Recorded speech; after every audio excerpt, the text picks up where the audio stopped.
Hello, and welcome to this week's From the Vault episode from the Magdalen House podcast. We are a 501c3 nonprofit organization based in Dallas, Texas, and affectionately known by many as Maggies. Every first and third Wednesday, we bring you a new release. In our From the Vault episodes, we share past podcast releases from our 3 different podcast series: Recover Ed, Recovered, Interviews with Alcoholics, and Hope for the Family. Our podcast aims to connect, inspire, and educate alcoholics, loved ones, and the community to the Magdalen House and the services we offer. We are glad you're here, and thank you for listening. Welcome, everyone, to Interview with a Recovered Drunk. Teresa, yay, is our guest today. So I think Alicia is probably the only one who has not been through the house on here. So I don't know if you've ever got to meet Alicia, Teresa, but she's great. The rest of you know Teresa from Social Detox. I've gotten the pleasure of getting to work with her and getting to know her, and I think most of you can probably say that to know her is to love her. So we're so grateful to have you on with us. She was telling me that she was nervous, and what I wanted to tell her was, well, all of these women adore you, so you can probably say nothing wrong. They'll all think it's great. So, and this is the other thing too, is like I think this just goes, all women at Maggie's are just so loving and supportive of one another. Like, it's the best. So I will shut up now and just, Teresa, if you can just give us a little bit of background about yourself, what led you to getting sober. Okay, so yes, I am nervous, so just bear with me. What led me to getting sober? Just a little bit about me, and I'm not going to go into a lot. I don't like to go into a lot of my drunk-a-log because my recovery is where the freedom has come in. But I have the best parents in the whole world. It was kind of like Leave It to Beaver. You guys probably aren't old enough to know about that. But they didn't drink. I had 3 older brothers. My mom stayed home. My mom didn't work. She always had dinner ready. We went on vacations. I was born in Boston, grew up in New York. I never had a drink until I was in high school here in Texas when we finally moved to Texas. The first drink I ever had, I got drunk. I have a really good relationship with my father. And so that night, my girlfriend took me home, and my father told me, "You better hope your mother doesn't see you like this." And I didn't drink again until I was in college. I drank a little bit in college, and I married an alcoholic. But at the time that we got married, I didn't know he was an alcoholic. I just thought he liked to party a lot. So he went through a lot of rehabs. And at that point, I just gave up drinking for him. I didn't drink anymore. There was many years I didn't drink at all. After I got divorced, and I use him in my story a lot because I didn't understand what he was going through at the time. So I left him. I took his child away from him. When I got divorced, I had married young, and I hadn't dated a lot. I had never slept with anyone else.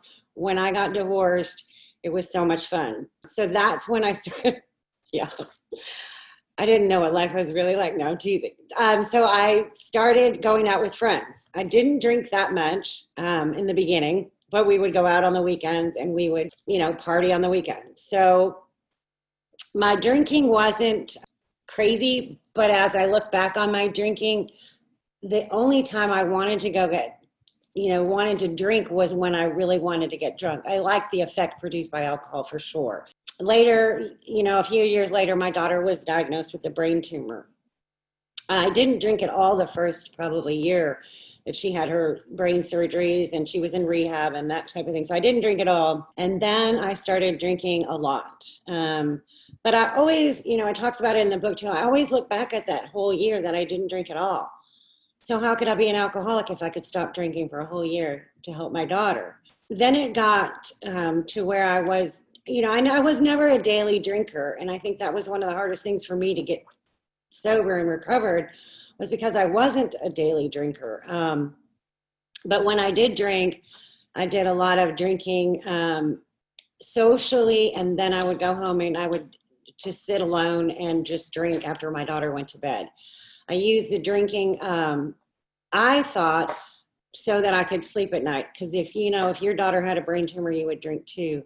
So I used it as an excuse. The first time I went to rehab, my dad He came over to my house and we were sitting on my front porch, and he looked at me and he said, do you think that you need to go to rehab? And in that moment, I thought, great food. I get to do yoga.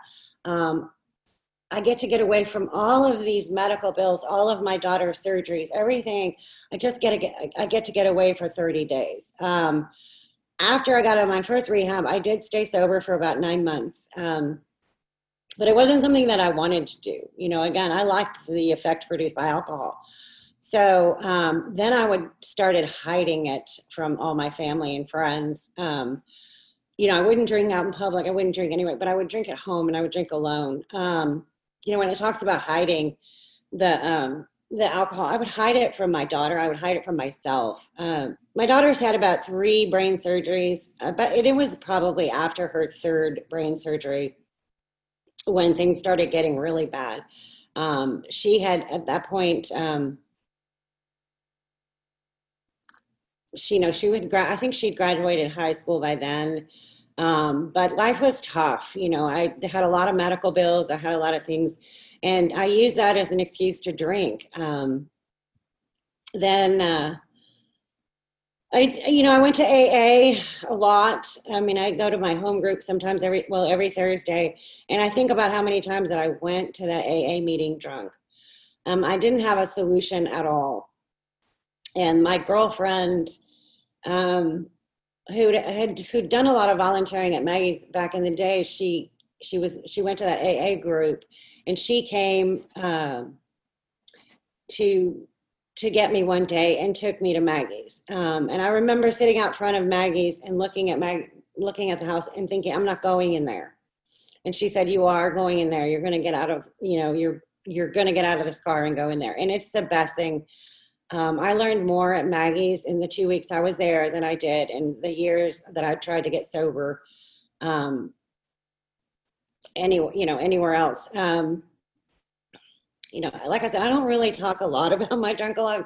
I always thought I got arrested a lot because I would go to something and I would drink a few drinks, but I would drink a lot before I went, and then I would pull over, and then I'd get arrested for a PI. I had a lot of DWIs, a lot of PIs. I always thought the police were following me around, but they weren't. I was just drinking and driving. But that seemed normal. I didn't even remember that I had gotten arrested on an airplane one time, and they actually landed the plane, and I was in airport jail.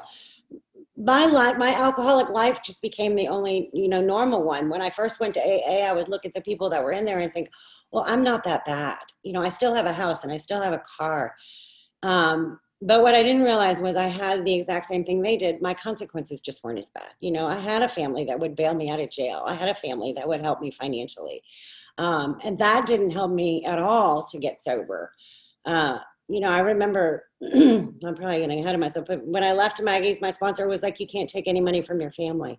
And that was probably the best thing anybody ever said to me. Because if I would have looked at my father and said, I need $5,000 or $1,000 or what, he would have given it to me. But when I listened to her and I didn't ask for anything, that's when I saw God's blessings start. That's when I saw God's grace, because God did for me what I couldn't do for myself. I got a check in I didn't have any money at all. I hadn't worked. I was commissioned. And they took all of my commission because I didn't tell anybody I was going to Maggie's. And so one day I just got a random check in the mail from some stocks or something. It was $200. But it was the biggest, best $200 I'd ever gotten in my life, because it got me gas money and food that I needed when I had gotten out of Maggie's. So I don't know what else you need to know about my past. It was bad. There were times, and my daughter left. My daughter did try and commit suicide when I was at Maggie's because I had relapsed, and I had some sobriety. I had about 2 years of sobriety. And she was so disappointed and so mad, and she left, and she wouldn't talk to me at all. And those were the times when I remember getting out of Maggie's, and she blocked me from all social media, and her psychiatrist told me not to call her. And I remember that was one of the hardest things I did, was not contact my daughter, not try and find her or see what she was doing. because I just could, the only thing I do is pray every single night that, God, let her know that I love her. Put your hands on her and let her know that her mom loves her. And I, I don't like this at all, but I trust you. I trust your plan. And I'm so glad I did, because now she's back living with me. She's some days I wish she wasn't, but I can't boot her out. But she's here. And, the other, when we did birthday night, she said, I don't have to be scared of my mom anymore. And that hurt so bad. But it also made me feel better, because and it makes me feel better that because even in my recovery before, I wasn't recovered, I was just sober. And when I look at step 6 and asking God to remove my character defects, I have to do that now with her. So we do have a good relationship now. No, that was all really good stuff. It's so weird. I didn't know that much about you. I thought that you were like a periodic maybe, because you said you weren't a daily drinker. But I think anyone who goes to AA drunk might be an alcoholic, right? It might be a thing. So I just feel like I learned so much more about you. That's so cool. But I also love how you touched on that piece of not taking any money from your family. I didn't come from a wealthy family, but what I did do was I manipulated and used men to get what I want. And one of the things my sponsor told me is that you can't ask men for anything anymore. And I really think that is such a turning point whenever we really stop using others to meet our needs, right? At least it was for me. So I love that you mentioned that. I will open it up for questions. Does anybody have a question they want to ask? Okay, it's usually like this. People don't feel comfortable asking the first one, so that's okay. I come in prepared. So what do I want to ask you about first? Okay, you kind of touched on it already, but I mean, something that I know about you today is how important the relationship is with your daughter. And I think it's very apparent that you both are very, very close. I did not know that there was a time where you were told not even to contact her. So this question, I would like to know, one, I know if we don't have currently, we have had in the past next step participants who have kids that will not speak to them. And so I would like to know, one, what would you tell them? I would also like to know about the amends that was made to your daughter. And then the third thing I would like to know is the repairing of that relationship and what that looked like. Go. Okay, so what was the first one? It was the what would you tell the women who have kids that won't speak to them? That was really hard for me. My daughter and I have always been close, and her being sick for so many years brought us closer together. When you change your kids' diapers at 12, again, there's such a bond. But when I relapsed, it was so hard on her. And so she wouldn't talk to me. Like I said, she deleted me from every social media. I didn't even know where she was living. And I had to just at that point, trust God's plan, not mine. And it was probably, so here I was, I didn't have my daughter, and I had really nothing. I had no money, but that was the turning point of me to be able to trust God's plan. And for me, I could, I prayed about it every single day, probably 2 or 3 times a day. And I told God, I don't like your plan. I don't like this at all, but I trust your plan. So she didn't talk to me for probably 6 months or more. Not a thing. My parents would tell me little snippets about how she was doing. but they, other than that, like I said, I didn't know where she was living or, what was going on with her. But I did pray every night, let her know that I love her, and please, I trust you. And so she called me one day, and she said to me, I hear that you're doing, everybody tells me that you're doing so much better. Like, it was sarcastic. And I was like, I am. Do you want to have lunch? And she said, I guess so. And in that moment, she wanted to go to something. I can't even remember what it was. And it was pouring down rain. And it was over near Maggie's. And I lived over Midway and Royal. So it was maybe a 20, 30-minute drive. But it took us like over an hour in the car. And God made me make that amends. I wasn't ready. I didn't.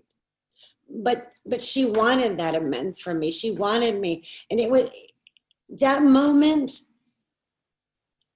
was the first time in my life I'd ever been honest with her. When she said, you did this, I said, I probably did. Some of it I don't remember. And I had never been that honest with my child before. She has a brain tumor, she has memory problems, and I would just be, oh, I never did that. And in that moment in that car, all I could say to her was, I probably did do that. And I couldn't say I was sorry, and I couldn't say I would never do it again, but just admitting to her that I had done some of those things was huge.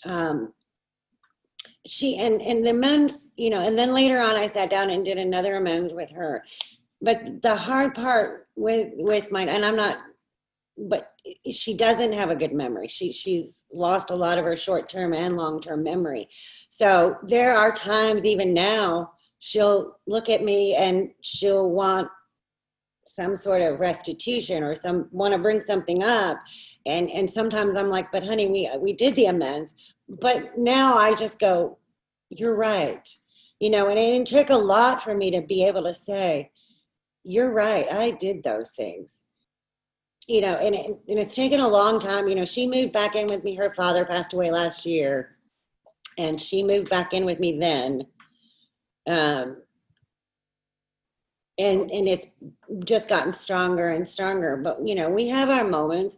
But, when that old Teresa comes back, gets home from work and wants to tell her, why don't you clean this up? Why don't you do this?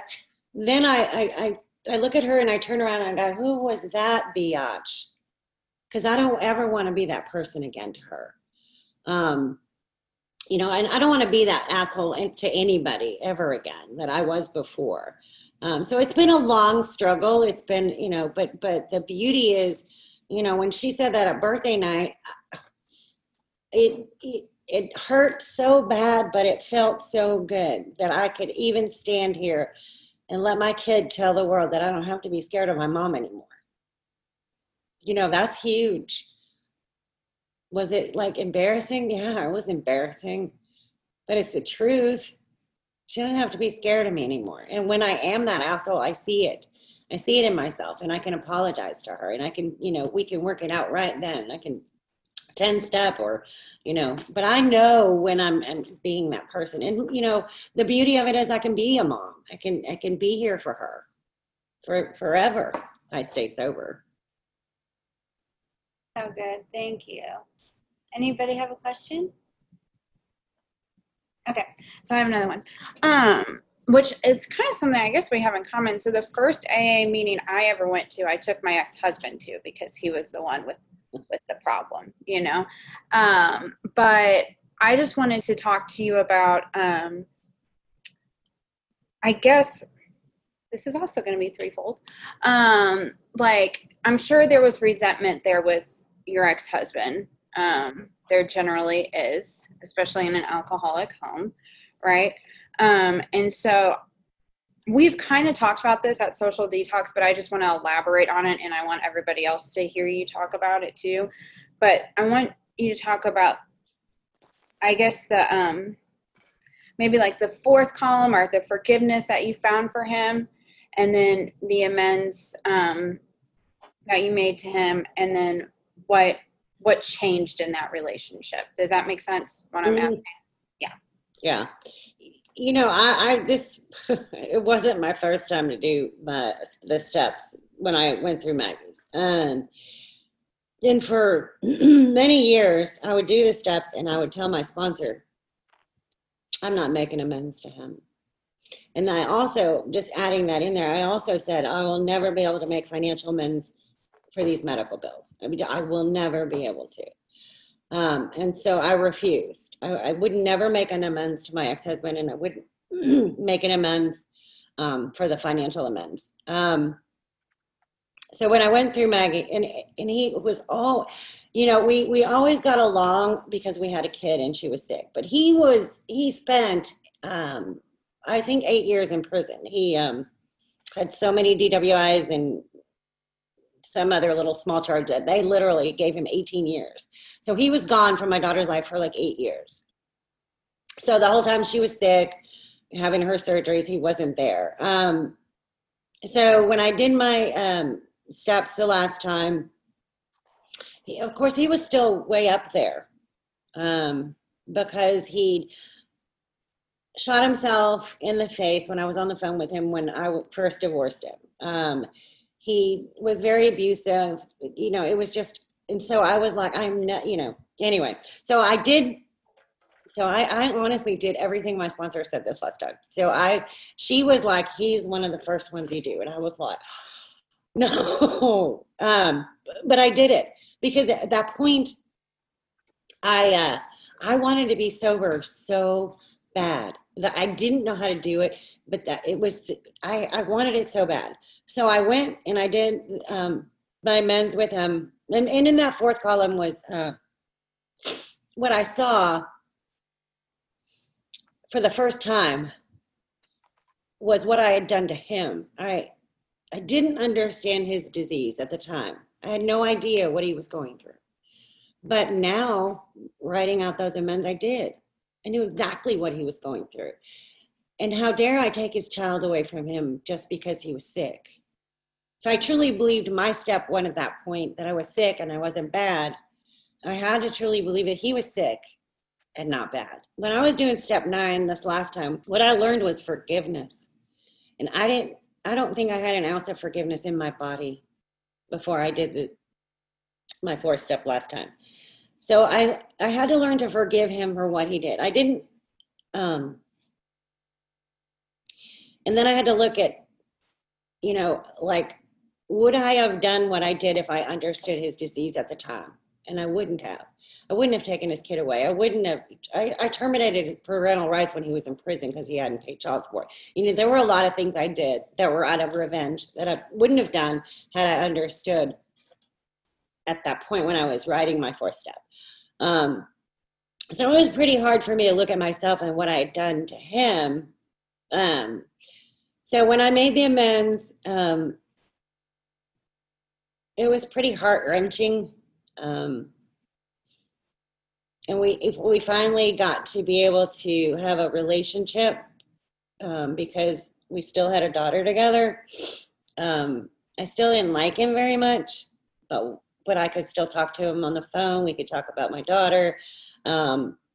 He could still come around and see her, because he finally got out of prison when I think she was still in high school. I don't remember exactly.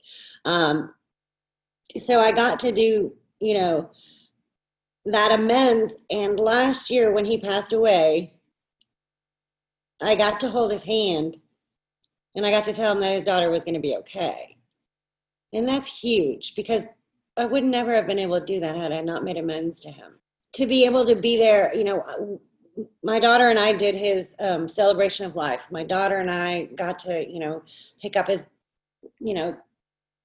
whatever, from the crematory. So I got to do that with my daughter because I no longer resented this man. And when he was dying, I got to hold his hand and he looked at me and he said, I've had a good life, take care of our kid. And that was huge. Like, that's something that I would never have been able to tell him, okay, I'll do that for you, if I had never made those amends to him. If I'd have kept those, not forgiven him, if I was wanting him to forgive me for what I did to him, I had to forgive him for what he did to me. So that was a huge learning experience for me. That was, and that was one of my first amends I had to make. So then I really learned that, oh my gosh, I have to learn how to forgive others if I want them to forgive me. And what I learned in making those amends was I wasn't making amends for me and that person. I was making amends for my relationship with my God, higher power, like I call it my higher power, God. So I was making those amends for my relationship with God. So no matter what he would have said or what he would have done at that moment, it wouldn't have mattered because I was doing it for God and my relationship with God. So it made it easier to do that amends. Once I just realized it wouldn't matter, but it turned out, it turned out well. I'm glad I did it. And I don't think I would be sober today if I hadn't have done that amends first. Oh, so beautiful. Thank you so much for sharing that. Anyone else? Okay, so you've worked the steps a few times. This is also something I didn't know about you. I want to know what's the difference this time? Was it before you were just like picking and choosing like what sponsor direction you were taking? Like, what's the difference this time through from the previous times that you've come in and worked the steps? I think the biggest difference is the willingness to do all of it honestly and thoroughly. It was pretty hard for me to look at myself and see some of the things I had done and how I was acting and what, I always wanted this persona of this is my life and look how beautiful my life is. And in reality, my life was crappy inside. There was always that hole to fill. And so when the last time I did the steps, I was at a point where I had nothing left to do but to be thorough and honest, because I wanted it so bad. I look at when I would see what the other women had, I wanted it so bad. And it was, my brother was on my resentment list when he was high up there. And I love my brother. I have 3 of them, but the one that's closest to my age. And I never could figure out why I resented him so bad. And what I learned writing the steps and doing the steps thoroughly and honestly was that what I resented in him was that he had spirituality that I didn't have, and that I wanted it so bad. It wasn't because he had a lot of money or he had this beautiful wife he'd been married to forever. It was his spirituality, and I wanted that. So this last time, it was truly just having that willingness to do everything my sponsor said to work through these steps and be totally honest. I didn't want to make amends with my dad. I didn't want to make amends with my ex-husband. I wanted everybody just to love me. Doesn't everybody just love me? No, they didn't. When I made my amends with my dad, I think it was like 6 hours of him telling me all the stuff I had done to him. And I thought my dad loved me, So it was finally getting honest with myself, getting honest with the things that I had done. I had in my own mind, I had an image of myself that was not even close to being who I am today or who I want to live to be. I was an asshole, and I treated people, and so looking at myself and doing, looking at my 5th step, I was appalled. I look at, my sex inventory. I never took money from men at all, but I certainly used them for where they could put me, like a stature in life. If you had this kind of money that I could hang out with you or date you because you would help me in the end, But I was like, I don't take money from men. Yeah, sort of. Yeah, I did. So it was hugely eye-awakening the last time I did. I think when I first was doing the steps, I was just doing what I wanted to do, because I didn't want to feel bad. I didn't want to feel bad about myself. I was a good mom. I was a good daughter. No, I was very manipulative. So I don't think I ever wanted to see that in myself, but. That's awesome. So good. Thank you so much. Anybody else have a question? I have a question. Woo, go. Yay! You talk about thorough and honesty. And you talk about the steps, working the steps. What does thorough and honesty look like now in your life? Good question. What is thorough and honesty? I have to live every single day with being honest with myself and how I'm feeling, and 10-stepping, because I know that I don't want to be who I was before. And so I have to honestly look at my, what was my part today?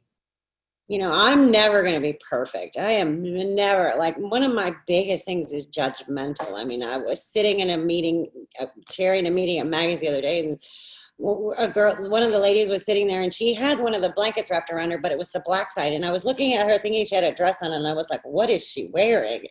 And I thought, oh my gosh, stop it.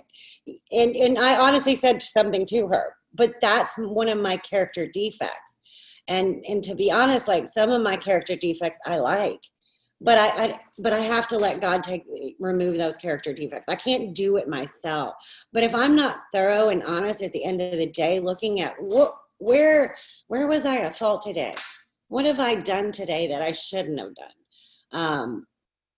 Then I'm not, and then that's how I do. I don't call my sponsor all the time anymore, but I certainly at night look at what did I do today that hurt somebody? What did I do today that was dishonest? What did I do today? And then I ask God to remove those character defects, because I can't do it myself. But if I don't see those character defects and how they're harming others, and there are times when I do call my sponsor and she points that out. She points them out so fast, and I'm like, okay, gotta go, bye. Then I just pray. So to me, the thorough and honest is just being honest about my own character defects every single day. I have a question. Hi, I love you. I don't have many questions because I followed you around like a puppy dog trying to smoke cigarettes and get all your stories out of you in detox. But I wanted to know, what does your step 10 look like? Personally, the Teresa step 10 look like? So there are a lot of times, like I said, I don't call my sponsor every day, but I know, I'm trying to think. When I do call her, when I do something wrong, I usually know it. Like I said, with my daughter, I know she's a slob, and I know that I love my house really clean. And so there are times when, like I said, I'll come home and I'll be just blah, barfing on her about the house not being the way I want it to be. But then I know, I see that, that's a character defect of mine. That's my expectations. I shouldn't expect her to clean the house because I know she's not going to clean the house. So when she does clean the house, then I can be like, oh, yay, look what she did. But to yell at her, or to say something to her condescending, or then I see what I did, and I turn around and I do apologize to her, and I do make amends to her right away, and same as anything in my life today. I get this feeling, it's right in here when I'm doing something I'm not supposed to be doing, or something that isn't right, and to I try and make amends right away. I try and, and I call my sponsor, when something's really bothering me and I can't figure out, I like the other day, I'm like, I've done the sick man's prayer. I keep praying the sick man prayer, and, I'll be talking to her and thinking that I've done all of the things that I need to do. And she'll turn around and go, why don't you praise that person? Why don't you do this? So I do ask my sponsor a lot for guidance. And for me, I try and work with other women. My days off are filled with sponsees, or doing, because when I'm out of myself, when it talks about, helping another person, when I am helping other women, I don't have time to be in myself. I don't have time to think about, woe is me or anything like that. You know, I stay busy helping other women, you know, because the way I look at this program, you know, and Lisa always says that it's the greatest pyramid scheme ever. And it truly is. When I did my step 3, I promised God, take away my difficulties and I will show everyone your power and your love and your way of life. I did that way back in step 3, but I do that every single day. So I've already promised him that if he takes away my difficulties, I'll go out there and I'll help other women and I'll show other women God's love and God's way of life.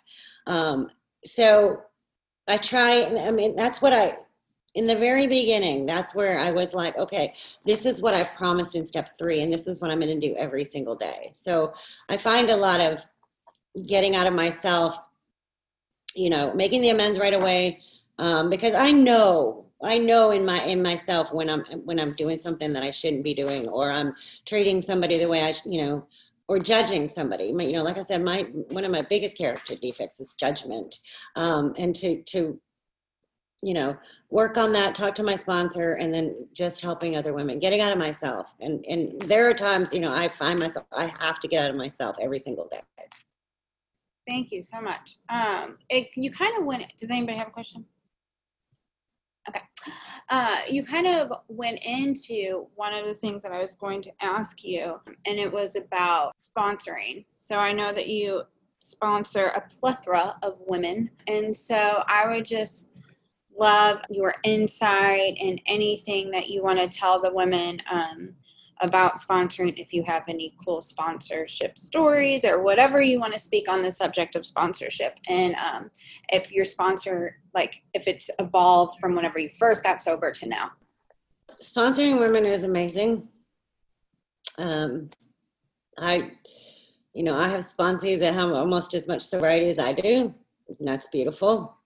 I have sponsees that I'm like, I want your spirituality. I carry the message, you know, in the real world. Back in, you know, 6 months ago, I carried the message a lot with my sponsees. I felt like that's what kept me sober in the beginning. I started carrying the message really, really early on.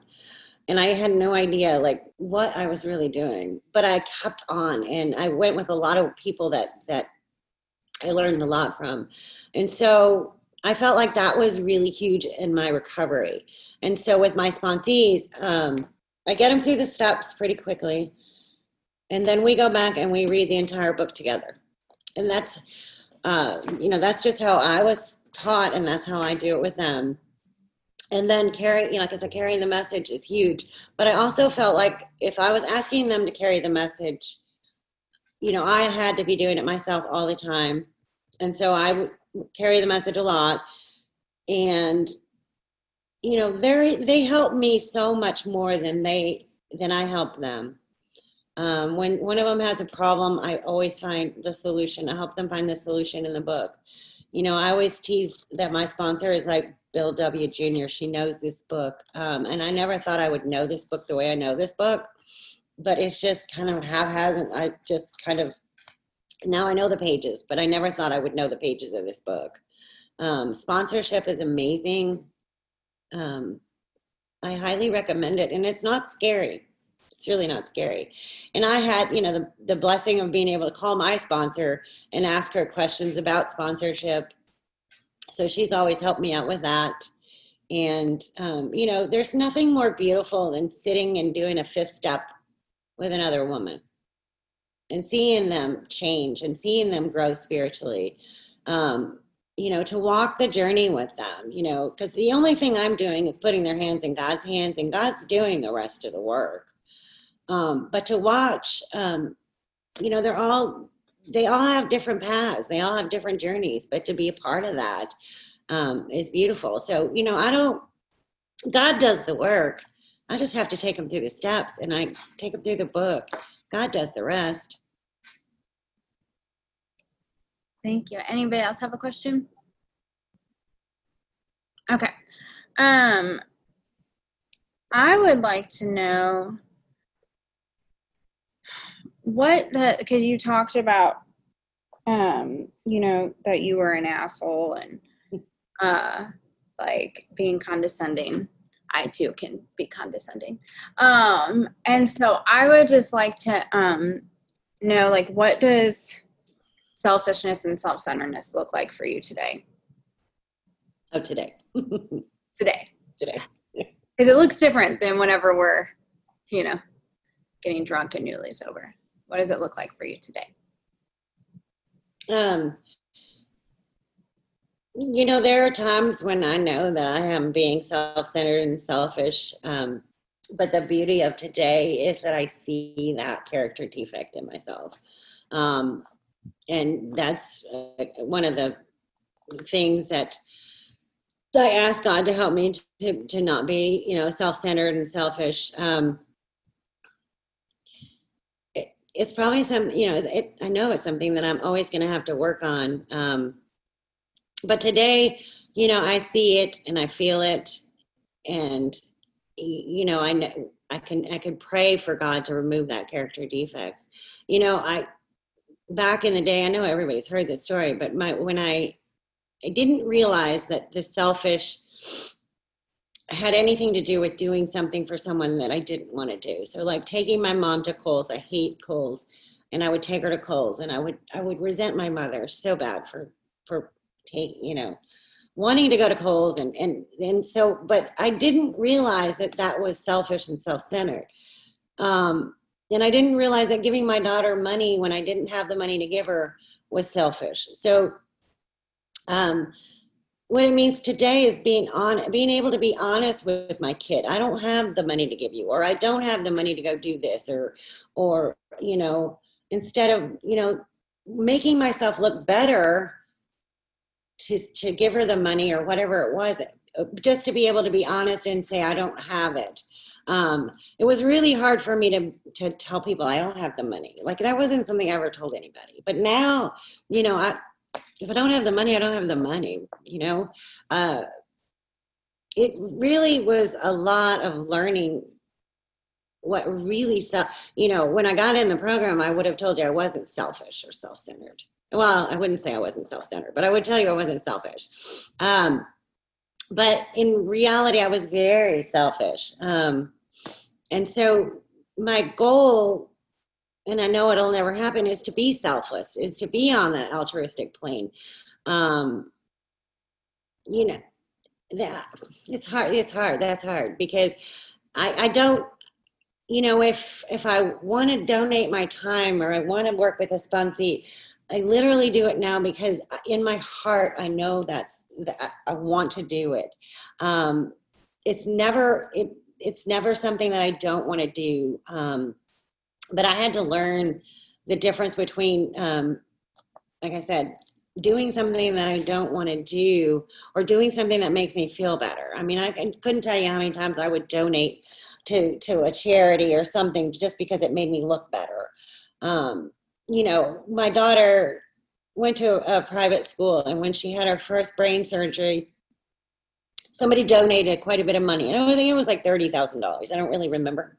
It was like and they donated it, whatever, I don't know the word, but they didn't say who it was, like anonymously, right? And me, I was like, who the hell does that? Why would you do that? Why would you donate and not tell me who it is? I had no idea in my life then that that's totally selfless, right? They didn't want the accolades. I would want you to know that I gave you $30,000, but they didn't. And so that's, you know, that's who I want to be today. I want to do something for you, and you don't even know I did it for you, or I don't even know it, you know, like I just do it out of love. I do it out of, you know, because, you know, and so that's the difference. That's what it looks like to me today. Do I do it perfectly? No, I don't. Am I self-centered? Yeah, but, you know, I see it. And hopefully God will remove all those character defects. So good. I love, like, talking about, like, the self-seeking motive behind the supposed, like, selfless act, you know, because we can really, like, pretty it up, right? And, like, make ourselves look like whatever stage character we want to present to the world. Mhm. So I'm so glad that you touched on that. Well, we're getting to the top of the hour. This has been so great, Teresa. I don't know why you were nervous. Still nervous. Does anybody have any question before I ask the wrap-up question? I do. Yay! So you seem like a social butterfly, Teresa, to me, and you always have. Have you always been that way? And when you began carrying the message, was it easy for you, or did it become easier for you as you did it? And how is it today? Great question. So carrying the message was terrifying. It still is terrifying to me. I think like it was terrifying. But the more I grow spiritually, the more I learn this program, the easier it becomes for me to talk about the program. So carrying the message is one of my favorite things to do. Helping another woman find God is huge to me. The social part of it, I think that stems from if I wanted my sponsees to see where the freedom comes from, then we all would go together. And then it just started being, I don't, if you're not my sponsee, come on, let's go carry the message. Let's go to this meeting. I think it's just kind of evolved because I love this program. I love this book. I love what it means in my life today. And I want everyone that has this, is an alcoholic to be able to get what I had. And it was given to me for free. And I want to give it back. So, and I don't find it, I don't want it to be a burden. Like, I just want it to be, it's serious. It's, when I'm carrying the message, it's serious. But, and I don't know. I really don't know. I don't know how to answer that. Like, no, have I always been social? Yes. Meeting people I don't really know a stranger. But carrying this message in the beginning was super hard, like super. I went to Nexus and they made me stand up in front and I was just like, I don't want to talk. I went to Turtle Creek with Lisa and I was like, oh my gosh, I didn't know she was going to be here. Like, I was terrified. And she's like, stand up and do step 3. And I was like, but I'm not allowed to say no. So, do I still get terrified? Yeah. But again, it's such a beautiful program. And if I'm honest and thorough and just, like, it's 164 pages. And it's 164 beautiful pages that saved my life. So I want to share it. And I want others to have it. So, what? Yeah. I don't know if that answered your question or not. All right. Anybody else? Okay.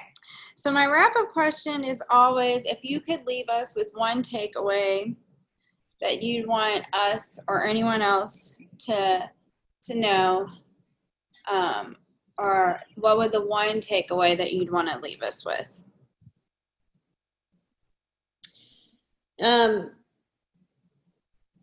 Okay, so on page 100, it says, both you and the new man must walk day by day in the path of spiritual progress. If you persist, remarkable things will happen. When we look back, we realize that the things which came to us when we put ourselves in God's hands were better than anything we could have planned. Follow the dictates of a higher power, and you will presently live in a new and wonderful world, no matter what your present circumstances. If I look at my life now, and I look at my life 2 years ago, I wish I would have just put my hands in God's hands at that moment and trusted everything that He told me to do. I didn't. There were times when I would push back, and I would, I always thought God was going to come in my world and fix my world, because my world was okay, but it just needed some fixing, some tweaking. But when I realized that I have to go into God's world, I have to follow His plan. This is not where I am today is beautiful. I wouldn't ask for anything else. But none of it would have been in my plan. Not one thing. And so trusting God, I had to trust God when my daughter got sick. And I trusted him with my kid, but I didn't trust him with the rest. And I had to learn to trust, and I had to learn to follow his direction. Thy will be done. It had to be real for me. So what I could leave with you is that, we can have faith. I had all the faith in the world, but I didn't have any trust. I have trust in God in the things I wanted to trust him with. But when I finally trusted him with all of it, that's where the beauty came for me. So looking back, he didn't call me. He didn't text me. He didn't send me an email 2 years ago. I wish he would have, but I trusted him. And now I have this beautiful life. It's not easy. Certainly it's not easy, but it's beautiful. I wouldn't ask for anything more. Awesome. Thank you so much. I feel like this was such a great one. So thank you so much for being here with us. We hope you've enjoyed this From the Vault re-release of the Magdalen House podcast. Tune in every first and third Wednesday for a new release from one of our 3 podcast series. To learn more about the Magdalen House and the services that we offer, visit magdalenhouse.org or follow us on your favorite social media channel by searching for the Magdalen House.